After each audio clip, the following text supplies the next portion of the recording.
Ngumano Tshabangu manje achizosangana aiwa his own reality patona kuti aiwa mumasvingo anokola up for a meeting achiti aiwa vanhu hetisangane batona kuti on that meeting kunouya kuchiatenda vanhu vashomanene zvavo vanhu vasingatombosvika na 35 sanapinda mashoko anobuda nyoka toona aiwa Tshabangu vanhu vanyazwa kutaura mashoko kuti aiwa uyu munhu hapana kana munhu anombomutevera anotibva subscribe or like turn on the bell icon.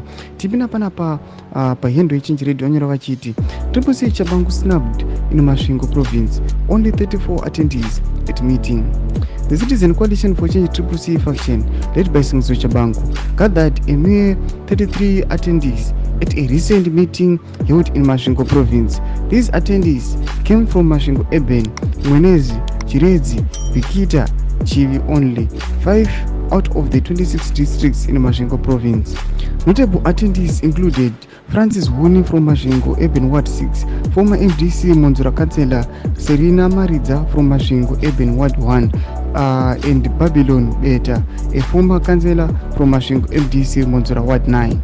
Tshabangu, perceived as a proxy for ZANU-PF, has faced significant challenges in galvanizing support for his faction. His associate Badza was accompanied to Masvingo by 6 other members of the Tshabangu organizing team.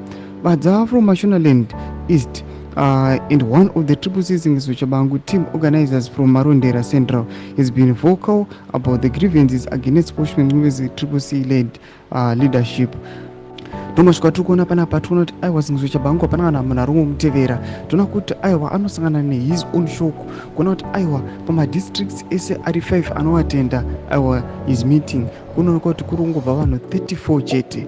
Zvatoona kuti aiwa hapamuri kana munhu ambomutevera. Tingati Masvingo kuchivi kunana Bhikita kwamozoti kuna vanhu vakawandisa vasingamboiti kungobva vanhu 34. Zvinonatsa kuratidza kuti kunyange akakola up for a rally hakuna munhu anoenda. Chikwacho chabuda kuti aiwa this guy is not the leader of the Citizen Coalition for Change. Zvaidiwa nadi akadovhura yake pati maybe aiwa vanhu vanomutevera. Muridze mafungiro enyu muri kudii pamusoro pehis shoko yasangana nayo pine comment section medu. Subscribe or like and turn on